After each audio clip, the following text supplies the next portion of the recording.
Japan সমুদ্রের বুকে পৃথিবীর সবথেকে বড় পিরামিড তৈরি করছে, যার আকার হবে মিশরের গ্রেট পিরামিডেরও প্রায় 14 গুণ। কিন্তু কেন? যে দেশ বুলেট ট্রেন, রোবোটিক্স আর আধুনিক টেকনোলজিতে পুরো পৃথিবীকে নেতৃত্ব দিচ্ছে, তারা হঠাৎ সমুদ্রের মাঝখানে এত বড় একটা পিরামিড কেন তৈরি করতে যাবে? আর বলে দেই, এই কাজটার জন্য কিন্তু জাপানের হাতে খুব বেশি সময়ও নেই। যদি তারা এই পিরামিড তৈরিতে দেরি করে, তাহলে হয়তো তাদের কয়েক লক্ষ মানুষ মারা যেতে পারে, এমনকি ধ্বংস হয়ে যেতে পারে জাপানের সভ্যতা। আর এই পিরামিডের মধ্যেই জাপান এমন একটা শহর তৈরি করবে, যার ভেতরে বসবাস করতে পারবে একসাথে প্রায় 10 লক্ষ মানুষ। কিন্তু সবথেকে অদ্ভুত ব্যাপার হচ্ছে, এই শহর তৈরির জন্য জাপান কেন পিরামিডের স্ট্রাকচার বেছে নিচ্ছে? আর এই পিরামিডের ভেতরে তারা কিভাবে চাষাবাদ করবে? তাদের এনার্জি কোথা থেকে পাবে? তাদের জলের সোর্স কি হবে? কি কি থাকবে এই পিরামিডের ভেতরে? এই সমস্ত কিছু নিয়ে আজকের এই ভিডিওতে কথা বলবো। ভিডিওটা ভীষণ ইন্টারেস্টিং হতে চলেছে। তবে শুরুতেই বলে দিই, এটা কিন্তু একটা ফিউচারিস্টিক প্রজেক্ট। এটা নিয়ে কাজ এখনও সেভাবে শুরুই হয়নি। কিন্তু আজকের এই ভিডিওর মাধ্যমে আপনি জানতে পারবেন যে জাপানিরা আজ থেকে কয়েকশো বছর পরের কথা তারা আজকের দিনে ভাবছে। তো আমি রয়েছি মিঠুন, আর আপনি দেখছেন রোমাঞ্চপিডিয়া। জাপানের বিষয়ে এর আগে আমি অনেক ভিডিও বানিয়েছি। আজকে ভিডিওটা একটু ইউনিক হতে চলেছে, তো দেখুন। আর এবং অবশ্যই জানান যে এই ধরনের ভিডিও আপনার পছন্দ কিনা। তাহলে ইন ফিউচার আমরা এরকম ধরনের ফিউচারিস্টিক প্রজেক্ট নিয়ে আরও ভিডিও বানাবো। তো চলুন শুরু করা যাক। এবার ভিডিও শুরুতে আমি আপনাদেরকে একটা কথা বলেছি যে জাপানের হাতে এই কাজটা করার জন্য খুব বেশি সময় নেই। কিন্তু কেন? আজকের দিনে আমি যদি চোখ বন্ধ করে ভাবি যে পৃথিবীর সবথেকে অ্যাডভান্স টেকনোলজির দেশ কোনটা, তাহলে এক নিমেষে বেশিরভাগ মানুষই বলবেন জাপানের কথা। তাহলে তাদের হাতে সময় নেই, তাদের সভ্যতা ধ্বংস হয়ে যাবে কেন? এর কারণটা বুঝতে গেলে আপনাদেরকে জাপানের জিওগ্রাফিক্যাল লোকেশনটা একটু ভালোভাবে বুঝতে হবে। ওয়ার্ল্ড ম্যাপে আপনি যদি জাপানের লোকেশনটা দেখেন, জাপান একটা খুবই ডেঞ্জারাস জোনের মধ্যে রয়েছে।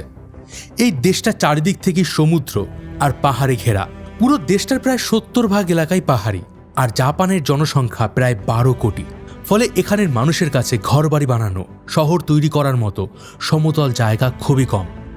বর্তমানে টোকিওর মতো মেগা সিটিগুলোতে জনসংখ্যা হু হু করে বাড়ছে, আর এই বাড়তি জনসংখ্যার চাপ কমাতে হলে শহরের আয়তন বাড়াতেই হবে। কিন্তু সমস্যা হচ্ছে, জাপানের কাছে শহর তৈরি করার জন্য কোনো নতুন জমি নেই। এর চেয়েও ডেঞ্জারাস ব্যাপার হচ্ছে, জাপান দাঁড়িয়ে আছে পৃথিবীর সবথেকে বিপজ্জনক অঞ্চল রিং অফ ফায়ারের ঠিক ওপরেই। সহজ ভাষায় বললে, মাটির নিচে যে বড় বড় টেকটনিক প্লেটগুলো থাকে, এইরকম বিশাল 4টে প্লেটের মিলনস্থলে বসে আছে জাপান। আর যখনই এই প্লেটগুলোতে একটু নড়াচড়া হয়, পুরো দেশটা কেঁপে ওঠে। জানলে অবাক হবেন, প্রতি বছর জাপানে প্রায় গড়ে 1,500-এরও বেশি ভূমিকম্প হয়। আবার সমুদ্রের নিচে ভূমিকম্প হলে বিশাল বড় সুনামি হয়, যা দেশটাকে কয়েক নিমেষের মধ্যে তছনছ করে দেয়। আর এগুলো ছাড়াও গোদের উপর বিস্ফোরা হয়ে দাঁড়ায় প্রশান্ত মহাসাগর থেকে আসা সামুদ্রিক ঝড় টাইফুন। এই টাইফুনগুলো প্রতি বছর নিয়ম করে জাপানের উপকূলে আছড়ে পড়ে। তো এক কথায়, সুনামি, ভূমিকম্প এবং টাইফুন, এই 3টে বিধ্বংসী শক্তি প্রতি বছর জাপানকে কয়েক বিলিয়ন ডলারের ক্ষতির সম্মুখীন করে।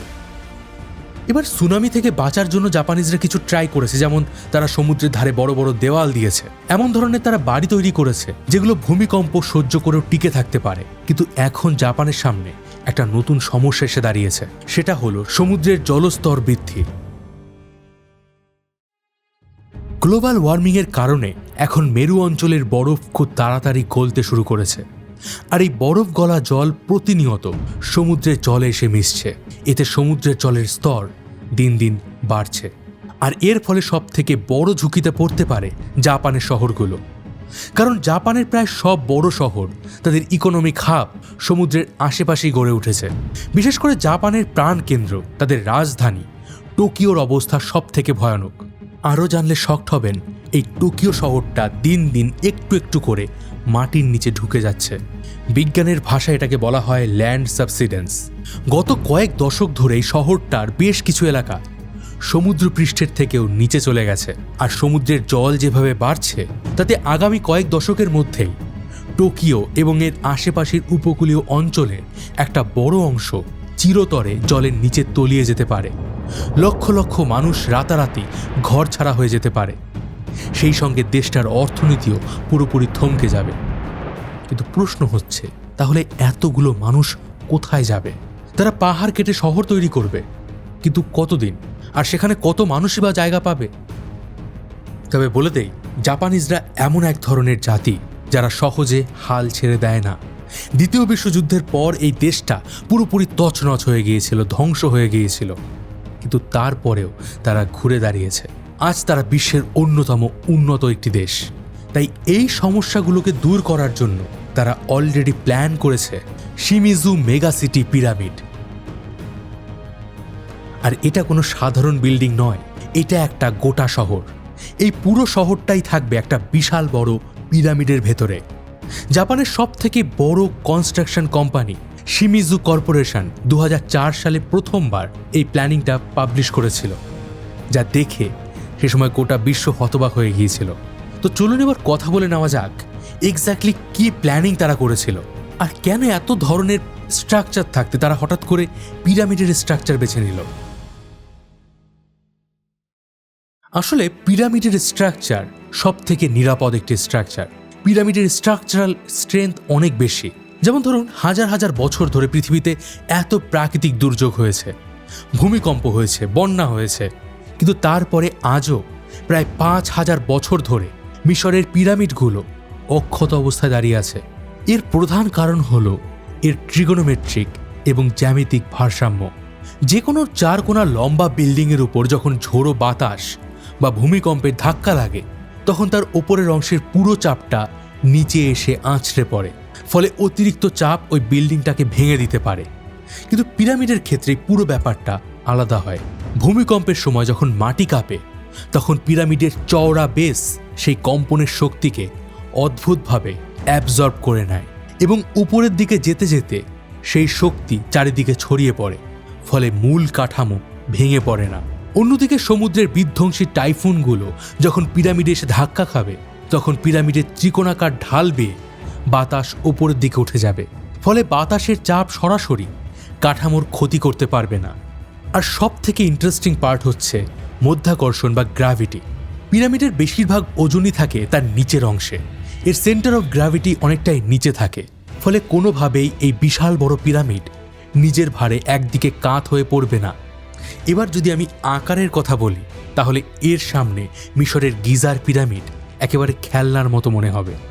শিমিজু কর্পোরেশনের প্ল্যানিং অনুযায়ী এই পিরামিডটা হবে প্রায় 2004 মিটার উঁচু, মানে প্রায় 2 কিলোমিটার উঁচু। অন্যদিকে গিজার পিরামিড মাত্র 146 মিটার উঁচু, মানে গিজার পিরামিড থেকে এটা প্রায় 14 গুণ বড় হবে। ইভেন এটা বুর্জ খলিফার উচ্চতারও দ্বিগুণেরও বেশি হবে। আর এই একটা বিল্ডিংয়ের ভেতরে একসাথে প্রায় 10 লক্ষ মানুষ থাকতে পারবে। কিন্তু প্রশ্ন হচ্ছে, এই শহর টিকবে কিভাবে? মানে ভূমিকম্প বা সুনামি থেকে এই শহরটা কিভাবে প্রোটেক্টেড থাকবে? এই প্রশ্নের উত্তর জাপানিজ ইঞ্জিনিয়াররা আগে থেকেই ভেবে রেখেছে। এই পুরো পিরামিডটা একটা বিশেষ ধরনের উপাদান দিয়ে তৈরি হবে, যার নাম কার্বন ন্যানোটিউব। এখন নিশ্চয়ই আপনি ভাবছেন যে কার্বন ন্যানোটিউব আবার কি জিনিস। চিন্তা নেই, আমি বলছি। দেখুন, মিশরের পিরামিড পাথর দিয়ে বানানো সম্ভব হয়েছিল, তার কারণ হলো সেগুলোর উচ্চতা মাত্র 130 থেকে 140 মিটার, কিন্তু জাপানের এই পিরামিড শহরের উচ্চতা হতে পারে প্রায় 2 কিলোমিটার। আর এই শহর যদি লোহা, স্টিল বা কংক্রিট দিয়ে বানানো হয়, তাহলে সেটা কমপ্লিট হওয়ার আগেই হুড়মুড় করে ভেঙে পড়বে। এর কারণ খুব সিম্পল। স্টিল এবং লোহার নিজস্ব একটা ওজন রয়েছে। এই 2 কিলোমিটার উঁচু একটা পিরামিড তৈরি করতে কোটি কোটি টন স্টিল লাগবে, কয়েক হাজার টন কংক্রিট লাগবে। আর ভাবুন, এই ওজনের চাপে পিরামিডের নিচের অংশ একেবারে চূর্ণ বিচূর্ণ হয়ে যাবে। মানে এক কথায়, যদি লোহা, কংক্রিট এবং স্টিল দিয়ে এই বিশাল বড় স্ট্রাকচার তৈরি করা হয়, তাহলে সেটা নিজের ওজন টিকিয়ে রাখতে পারবে না। আর ঠিক এই কারণেই এই পিরামিড তৈরির জন্য ব্যবহার করা হবে কার্বন ন্যানোটিউব। এবার দেখুন, আমরা পেন্সিলে যে গ্রাফাইট ব্যবহার করি, এই কার্বন ন্যানোটিউব তৈরি করা হবে কিন্তু সেই সাধারণ কার্বন দিয়েই, যেটা আমাদের পেন্সিলের গ্রাফাইটে থাকে। বিজ্ঞানীরা এই কার্বন পরমাণুগুলোকে একটা বিশেষ প্রযুক্তিতে মৌমাছির চাকের মতো ষড়ভুজাকৃতির জালের রূপ দেয়, আর তারপর সেটাকে পেঁচিয়ে অতি সূক্ষ্ম নলের আকার দেওয়া হয়। তখন তৈরি হয় কার্বন ন্যানোটিউব। বলা হয় এটা এতটাই পাতলা যে এটার আকার মানুষের চুলের প্রায় 50,000 ভাগের 1 ভাগ হতে পারে। আর এর ভেতরে যে পুরোটাই কার্বন ন্যানোটিউব থাকে তা কিন্তু নয়, এর ভেতরের বেশিরভাগ অংশই থাকে ফাঁপা, তাই এর ওজন অনেকটাই কম হয়। তবে ওজনে হালকা হলেও এর স্ট্রেংথ কিন্তু মারাত্মক লেভেলের হয়। একটা স্টিলের থেকেও প্রায় 100 গুণ বেশি শক্তিশালী হয় এই কার্বন ন্যানোটিউব। আর শুধুমাত্র শক্তিশালী নয়, এটা ফ্লেক্সিবলও হয়, অর্থাৎ জোরে চাপ পড়লে বা কম্পন হলে এটা কিছুটা পরিমাণ বাঁকতে পারে, সহজে ভেঙে যায় না। আর জাপানের মতো একটা ভূমিকম্প প্রবণ এলাকায় এই বৈশিষ্ট্যটা কিন্তু ভীষণই গুরুত্বপূর্ণ। যেমন ধরুন একটা বিশাল বড় ভূমিকম্প হলো, যদি পুরো কাঠামোটা একেবারে রিজিড থাকে তাহলে প্রবল কম্পনের ফলে সেটা ফেটে যেতে পারে, কিন্তু কাঠামোটা যদি একটু ফ্লেক্সিবল হয় তাহলে সেটা সামান্য পরিমাণে দুলে ভূমিকম্পের শক্তিটাকে অ্যাবজর্ব করে নিতে পারবে, আর এতে ক্ষতির পরিমাণ অনেকটাই কম হবে। ঠিক এই কারণেই ফিউচারের মেগা স্ট্রাকচারগুলোর জন্য যে গবেষণা করা হয় সেখানে কার্বন ন্যানোটিউবকেই বেশি গুরুত্ব দেওয়া হয়।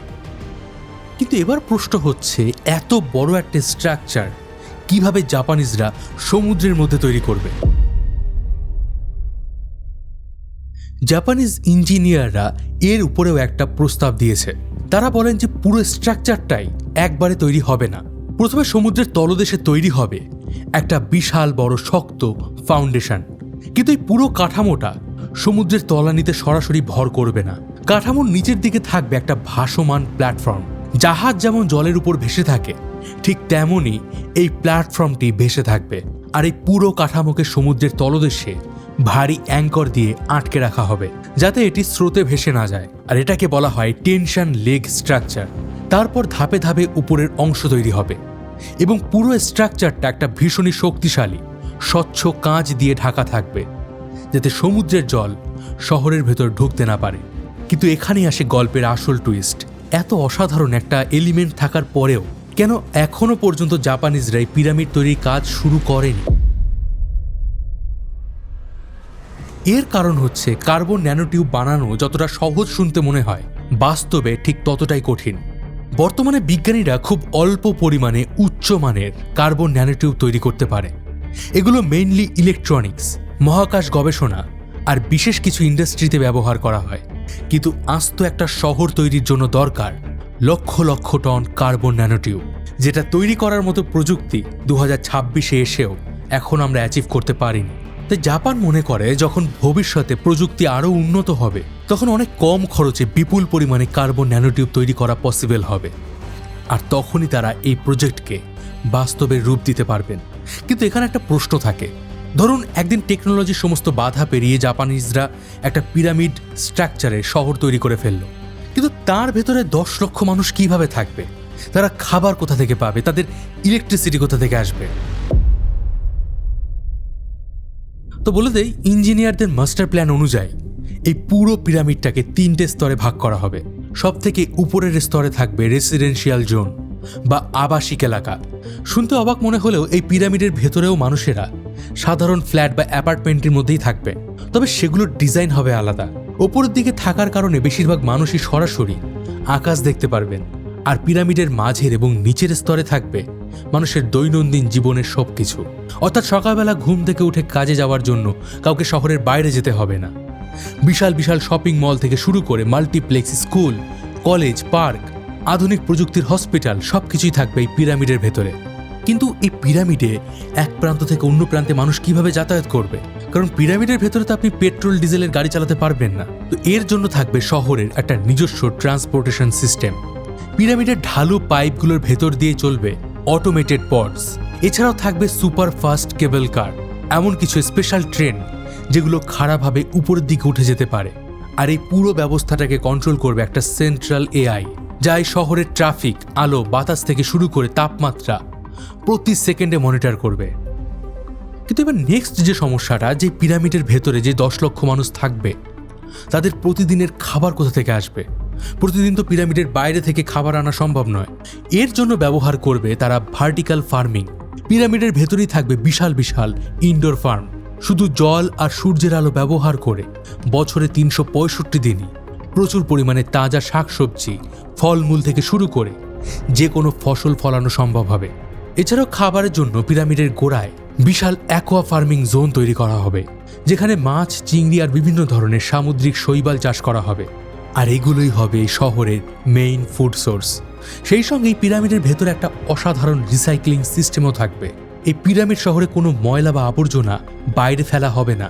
মানুষের ব্যবহার করা নোংরা জল, আবর্জনা সবকিছু ফিল্টারিং প্রযুক্তির মাধ্যমে 100% রিসাইকেল করা হবে। আর এই পুরো শহরের ইলেকট্রিসিটি আসবে solar panel, nuclear power plant এবং সমুদ্রের জোয়ার ভাটার শক্তি থেকে। আর পানীয় জলের জন্য তারা ব্যবহার করবে সমুদ্রের জলকেই। সমুদ্রের জলকে ডিস্যালিনেশন করে পুরো শহরে জল সাপ্লাই করা হবে। মানে এক কথায় ভবিষ্যতের এই শহরটার ভেতরে নিজের জল, নিজের বিদ্যুৎ আর নিজের খাবার সবই থাকবে। তবে এই এত বড় একটা প্রজেক্টকে বাস্তবে রূপ দিতে গেলে প্রয়োজন প্রায় $1 ট্রিলিয়ন। মনে করা হয় জাপান ইন ফিউচার বিভিন্ন ধরনের ইনভেস্টর, বড় বড় ইনস্টিটিউট এবং ওয়ার্ল্ড ব্যাংকের লোন নিয়ে এই প্রজেক্টটা কমপ্লিট করতে পারে। আরও একটা মজার বিষয় এখানে বলে দেয়, জাপান ইতিমধ্যেই কয়েকটা কৃত্রিম দ্বীপ তৈরি করেছে যেখানে এয়ারপোর্ট তৈরি করা হয়েছে, যেমন কানসাই আন্তর্জাতিক বিমানবন্দর। আর এই দ্বীপগুলো আজও ভূমিকম্প সহ্য করে টিকে আছে। এই ধরনের অভিজ্ঞতা থেকেই জাপানিজ ইঞ্জিনিয়াররা সাহস পাচ্ছে এত বড় একটা প্রজেক্ট ইন ফিউচার করার জন্য। তবে জাপানের ইঞ্জিনিয়াররা কিন্তু পরিবেশের কথাও ভাবছেন। সমুদ্রের উপরে এত বড় একটা স্ট্রাকচার তৈরি করলে সমুদ্রের ইকোসিস্টেম নষ্ট হয়ে যেতে পারে। ঠিক এই কারণেই তারা পিরামিডের ভেতরের শহরগুলোর ডিজাইন এমনভাবে করবেন যাতে তার ভেতর থেকে সমুদ্রের জল খোলাখুলিভাবে পাস হতে পারে। তবে হয়তোবা আমাদের জীবদ্দশায় আমরা এর কিছুই দেখে যেতে পারবো না, কারণ আজকের দিনে প্রেডিকশন করা হয় যে জাপানের এই মেগা সিটি 2100 সালের পরে হয়তো তারা চিন্তাভাবনা করতে পারে, বা ততদিনে টেকনোলজি এমন জায়গায় যেতে পারে যে তখন এই কাজটা শুরু হতে পারে। তবে বলে দেই, যদি জাপান এই কাজে সফল হয় তাহলে ইন ফিউচার বিশ্বের আরও বহু দেশ এই ধরনের প্রজেক্ট শুরু করবে এবং হতে পারে ভবিষ্যতে মানুষের বসতিই হবে সমুদ্রের মধ্যে। এই বিষয়ে আপনার কি মতামত কমেন্ট করে জানান। তবে জানলে অবাক হবেন, জাপানের এই যে জায়গার এত শর্টেজ, কিন্তু তারপরেও তারা এমন একটা দ্বীপকে পুরোপুরি অ্যাবান্ডন করে দিয়েছে যেখানে সব ঘরবাড়ি রয়েছে, স্কুল রয়েছে, খেলার মাঠ রয়েছে। এর কারণ কি? জাপান এই দ্বীপটাকে কেন অ্যাবান্ডন করে দিল? এই বিষয়ে ডিটেলসে জানার জন্য এই ভিডিওটা দেখুন। আজকের এই টপিকটা যদি ভালো লেগে থাকে তাহলে কমেন্ট করে জানাবেন, আর অবশ্যই ভিডিওটা একটি করে লাইক করে দিন। আমি ছিলাম মিঠুন, দেখা হবে পরের ভিডিওতে। ততদিন ভালো থাকবেন, সুস্থ থাকবেন।